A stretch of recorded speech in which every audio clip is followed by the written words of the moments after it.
Olá, pessoal! O tema deste vídeo é o que é esperado de você na redação do Enem. Eu vou fazer aqui um resumo de todos os pontos que você precisa observar para tirar total em todos os critérios de correção da prova. Sejam bem-vindos ao Português Diariamente, meu nome é Juliana.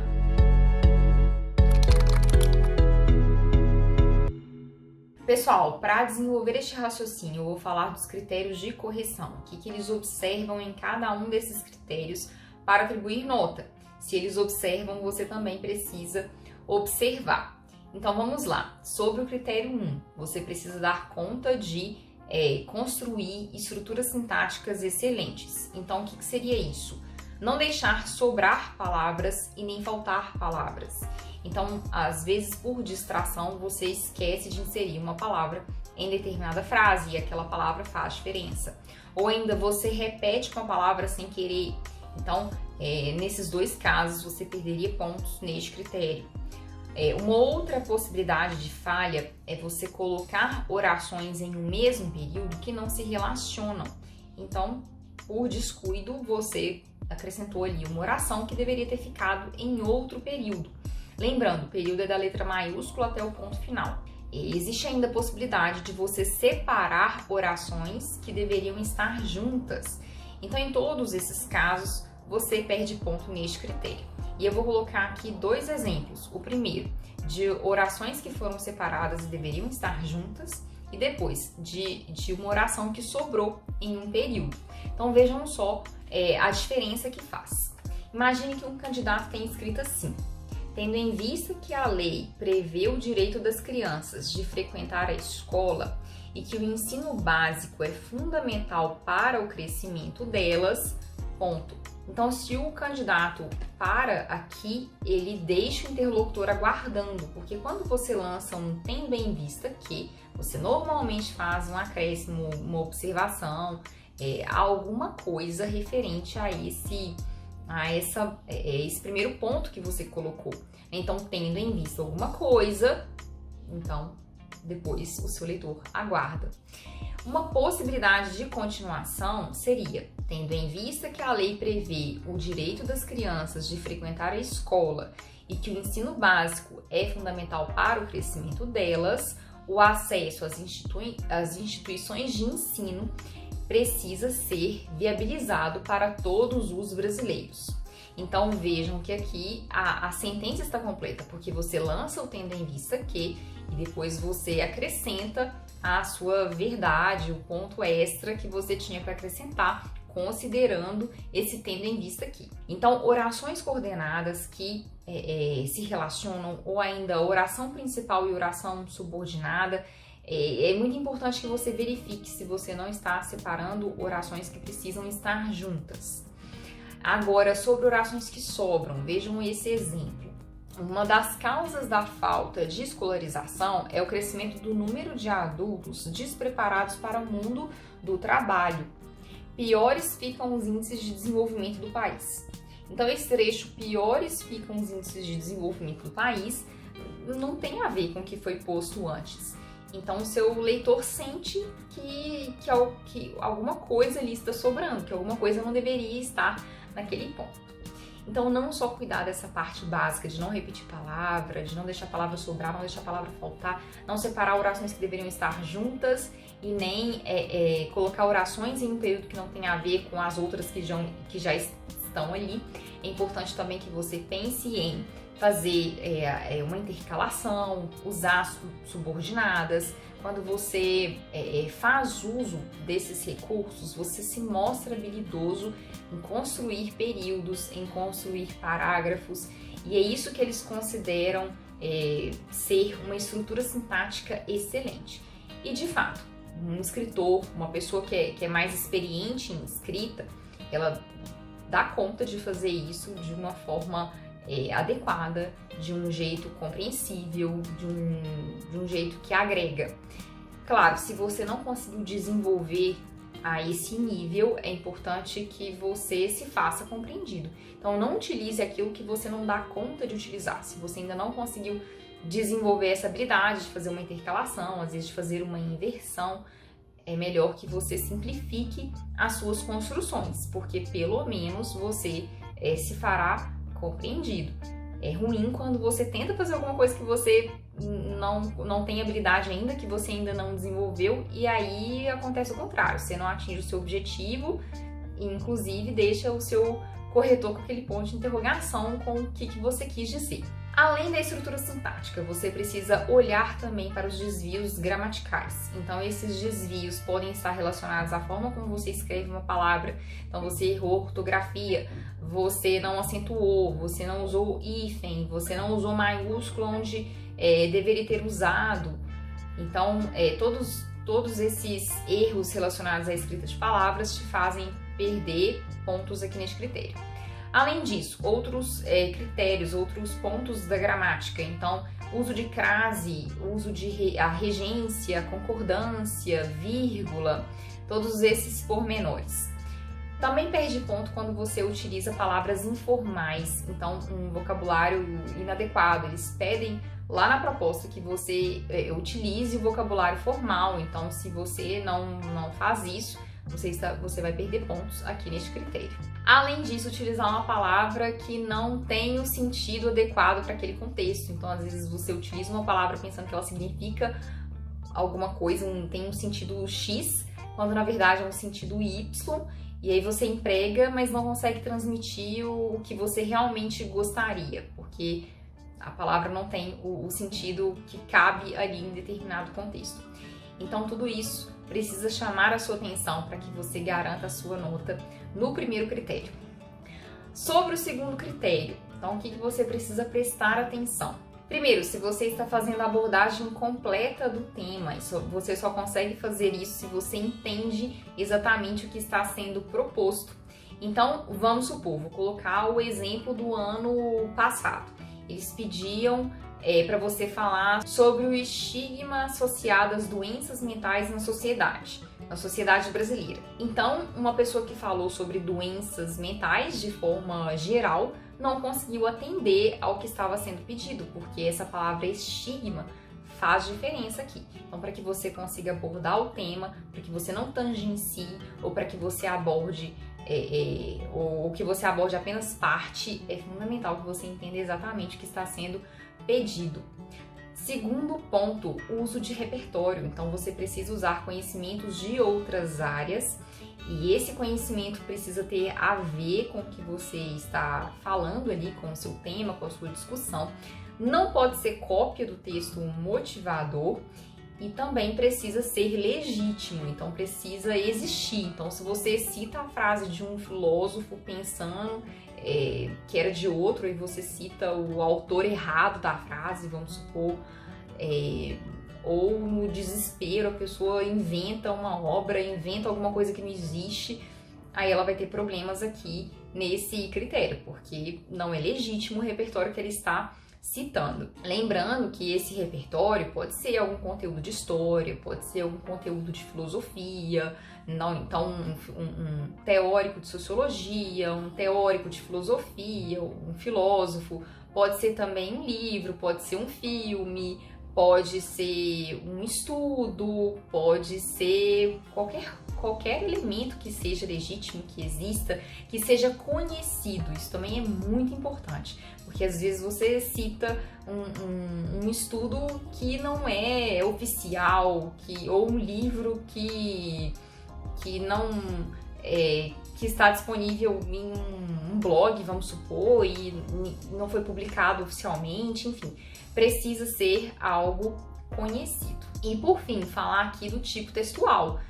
Você tem que tomar muito cuidado se você está produzindo texto do tipo dissertativo argumentativo. Então, algumas pessoas se perdem no expositivo, elas só expõem, mas não mostram argumentação, não trazem essa lógica de apresentar ponto de vista e colocar argumentos para defender esse ponto de vista.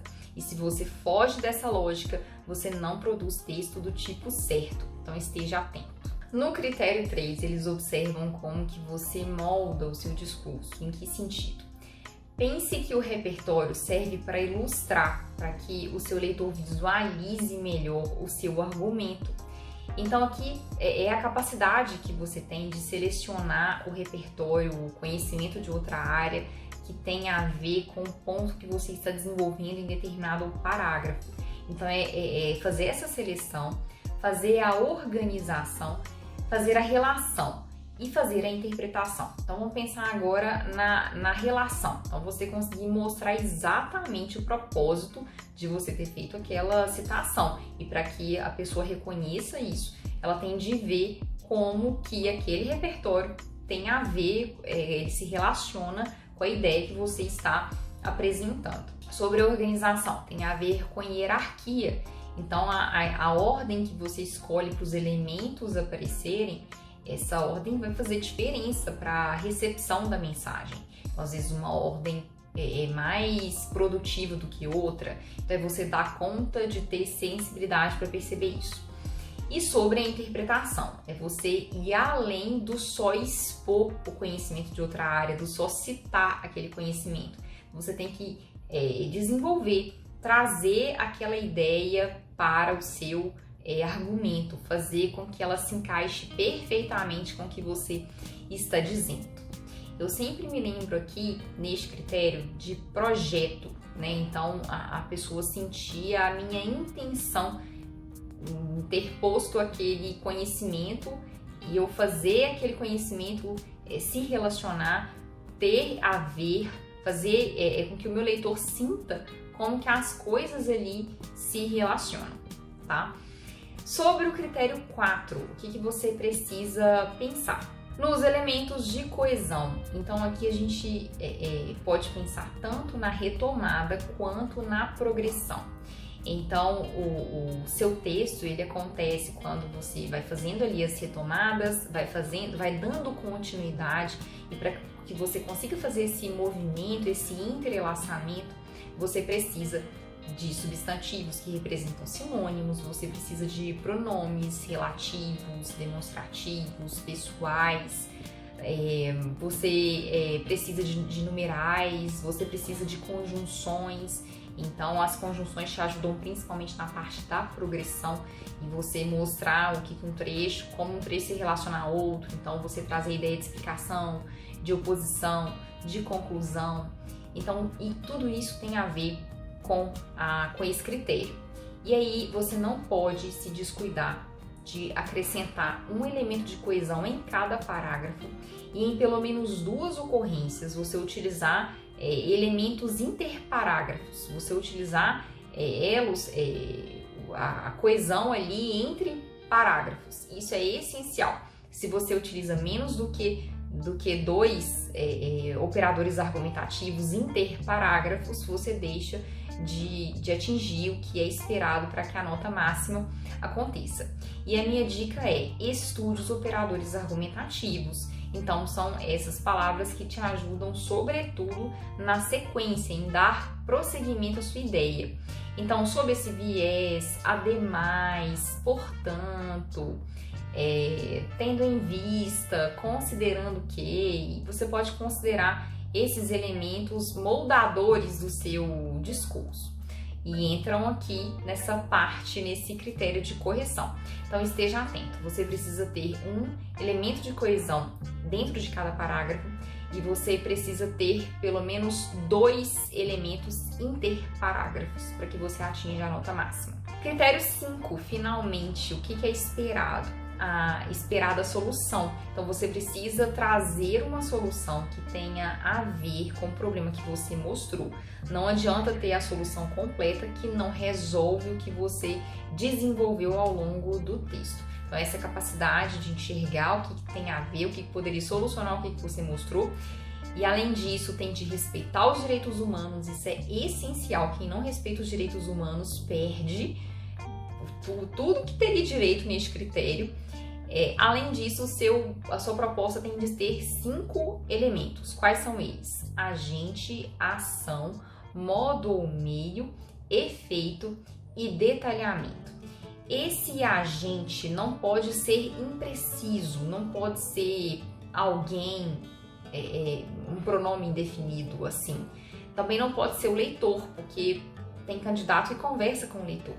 Então você deve prestar atenção não, o seu leitor não pode ser um agente. Então, é mostrar uma instituição, é mostrar um grupo de profissionais, é colocar com exatidão o agente. Sobre a ação, também precisa ser específica. Então, será a implementação de uma lei? Será a conscientização dos jovens? Será a educação de determinada parcela da sociedade? Vai ser a distribuição de um recurso para determinada camada? Então, o que será feito exatamente? Não pode ser alguma coisa do tipo, algo precisa ser feito, medidas precisam ser tomadas. Isso é muito impreciso, tem que dizer exatamente qual é a ação. Corra dos pronomes indefinidos, porque tudo que você precisa na proposta de intervenção é de exatidão e os pronomes indefinidos te afastam disso. Sobre o modo ou meio, é de que jeito você vai fazer, de que forma que a ação vai acontecer. Então, será através de publicidade? Será através de uma pessoa falando em horário nobre? Será através de verbas públicas que serão destinadas a... É o que exatamente? Por meio de que você vai fazer? É panfletos? É postagens em redes sociais? Então, defina a forma como a sua ação irá acontecer. Então, aqui você tem o modo ou o meio.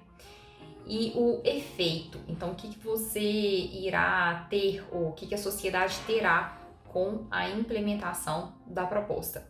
Então, será a redução do número de casos de crianças prejudicadas? Será o aumento de determinado índice porque a população passará a agir de outra forma? Será uma mudança de postura de determinado grupo? Qual que é o efeito que será atingido? Sobre o detalhamento, como pode ser feito?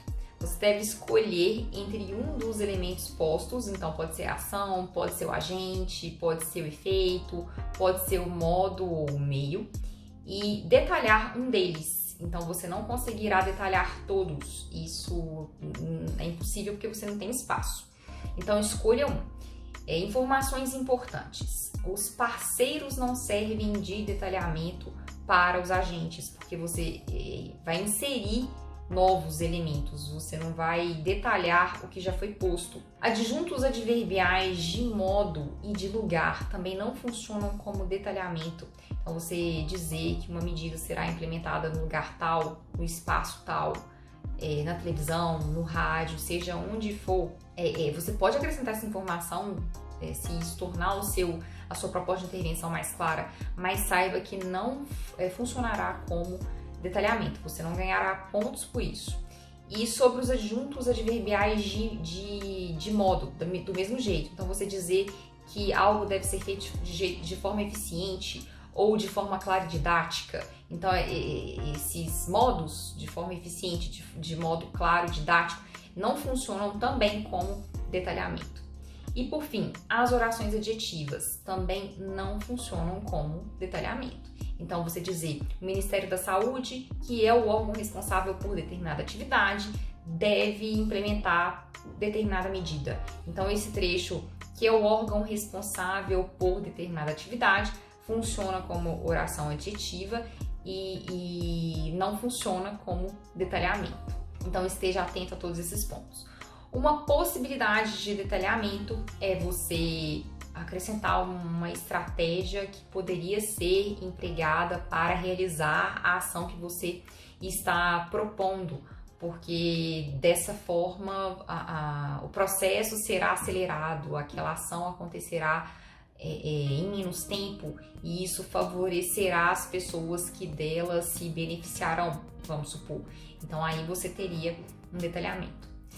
Prestando atenção a esses pontos, há grandes chances de você tirar nota máxima, de você tirar 1000 ou pelo menos muito perto muito próximo dessa nota. Deixe aqui nos comentários de que forma eu posso te ajudar, sugira um tema para o próximo vídeo, fique à vontade para isso. Obrigada por estar aqui, curta, compartilhe, se inscreva no canal e vejo você no próximo. Tchau, tchau!